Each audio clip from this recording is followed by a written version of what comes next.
Next month marks the 8-year anniversary of the release of Rogue One in cinemas, and to this day it remains my favourite movie made by Lucasfilm since they were purchased by Disney. Now, other than making me feel really depressed and old because I remember 2016 like it was just yesterday, it also makes me nostalgic for those times. It was a time where there was excitement for Star Wars. It was off the chart in terms of the hype. The Force Awakens had just come out and it was a major success, and the general vibe around the Star Wars community was one of hope and positivity. Now, don't get me wrong, it's not a perfect film. There is a little bit too much nonsensical nostalgia at times. Being thrown around 5 different locations in the first 15 minutes can make you feel like you're the cameraman for a 20-something-year-old YouTuber who's just gotten a new sports car, and sometimes the acting can feel a little bit wooden and stiff. But in spite of all of that, there is something magical about the film, and looking back and going into the detail of the production, it's only now that I realise that this film had absolutely no right to be as good as it was. Now, many might have forgotten actually how much trouble this film had in its production and how much it changed from the original script to what ended up on screen in cinemas. It's reported that as much as 40% of the film had to be reshot when Tony Gilroy was hired. Tony Gilroy, who ended up as the showrunner for Andor, by the way, he had to come in and reshoot scenes because the producers were concerned about the flow of the original script. And that's kind of been a common theme for Lucasfilm over the last decade, specifically with the films they've made.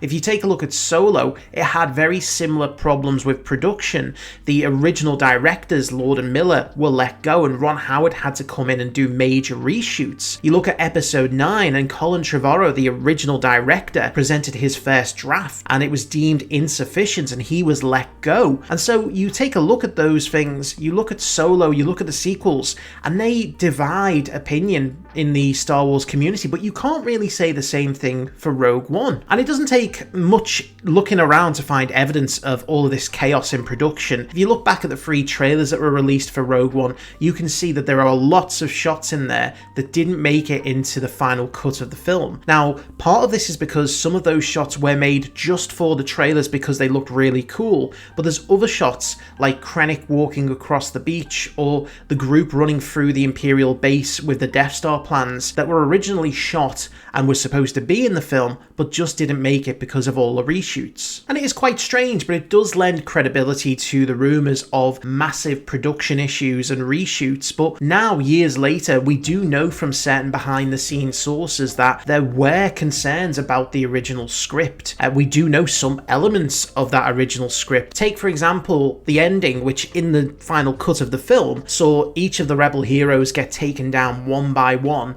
They all make the ultimate sacrifice to steal the Death Star plans, but they go out like heroes, and it doesn't bring up any continuity issues with why they were absent during the original trilogy. But in the original cut of the film, it had Cassian, Jyn, K2 and Bodhi all survive and escape Scarif. In fact, there was a really early version of the script that had them all attending a wedding at the very end of the film. Now, we don't know who it was who was getting wed. It was very clearly an early version of the script, and with the way things ended up, I can't see any of those versions of the characters having enough romantic chemistry to get hitched, except maybe for Baze and Chirrut. I definitely feel like they were an elderly married couple at times, and it feels like that would have been a really, really unfortunate ending. The sacrifice really fit well at the end of that film. Now, take Krennic as well. Krennic was never killed by the Death Star. He was never killed by his own creation in a wonderfully ironic about turn of karma. Instead, he was given the kind of traditional Imperial retirement plan of being force choked by Vader. Speaking of Vader and Krennic, they had some parts in the film that were changed quite drastically. Vader never had the hallway scene at the end of the film, which again has become iconic now, and that was the very last thing that they filmed during the reshoots. His role before that was just mostly passive. Krennic had a few interesting scenes cut, including one of him pulling out a blaster on Tarkin after the weapons test on Jeddah, and Tarkin says that he's taken control. At that point, Vader shows up, force pulls the blaster out of his hand and gives him a proper dressing down in front of all the other Imperials. And this is where we get the scene in the trailer where Krennic is talking to Vader about the power of the Death Star, and again, it just never made it through to the final version. We spoke about that scene of Krennic walking across the beach on Scarif. Originally, the communications tower was going to be in a separate location to the main Scarif base, hence why we see him walking across the beach after the battle, and it is a really beautiful shot in the trailer. The dish, however, was then later moved to be part of the overall base during those reshoots, so that scene wasn't necessary. And the crazy thing is that all of these reshoots, all of these changes, most of which we don't even know about, they all had to be done in the summer of 2016, just 6 months before the film was to be released.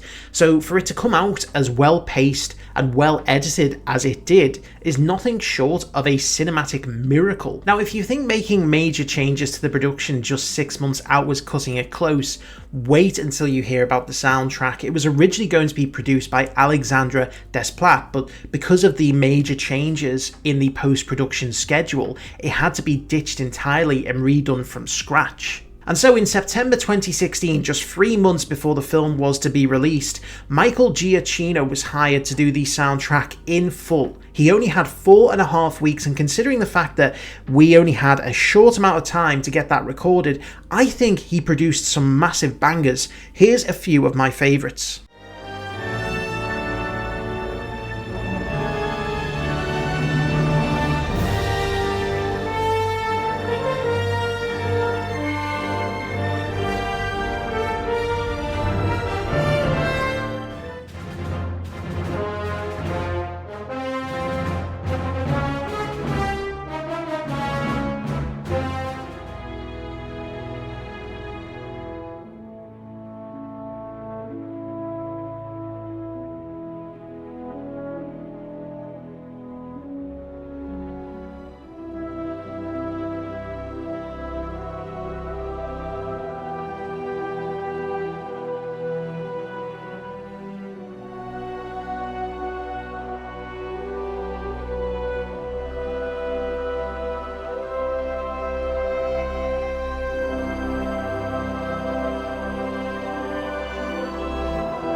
Now, all of these issues made the budget for the film inflate to over $280 million, which was as expensive as The Last Jedi's production budget, meaning that they really needed this first Star Wars story to be a major hit if it was going to be a financial success. But remember, this was 2016 when we were still at the peak of that Star Wars hype, and with the combined efforts of Gareth Edwards and Tony Gilroy, together they made an action-packed, nostalgia-filled, slightly flawed space war adventure film, and what it might have lacked in major character development, it more than made up in with fun, especially that final third of the film with the space battle above Scarif. I just wish we got more large-scale space battles like that in Star Wars. In the end, it was a major success, both critically and financially. It grossed over $1 billion at the box office, and against all the odds, with Lucasfilm consistently shooting itself in the foot over and over again, and with the massive last-minute plot changes and production chaos,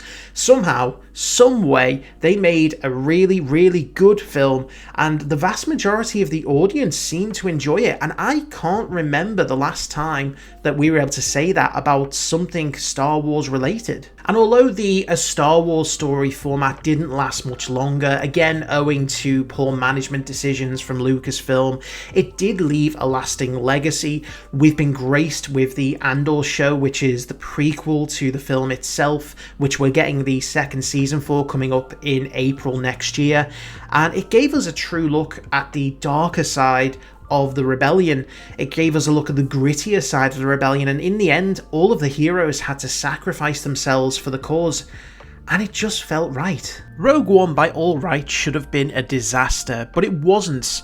It's flawed, it's fan service on film, but it's bloody good, and I hope that we see more war films like it in the future of the Star Wars franchise. Hope you've enjoyed the video. If you did, please consider subscribing, leave a like, and follow me over on Blue Sky, where I'm now posting exclusively. In the meantime, thank you for watching, and I will see you for the next video.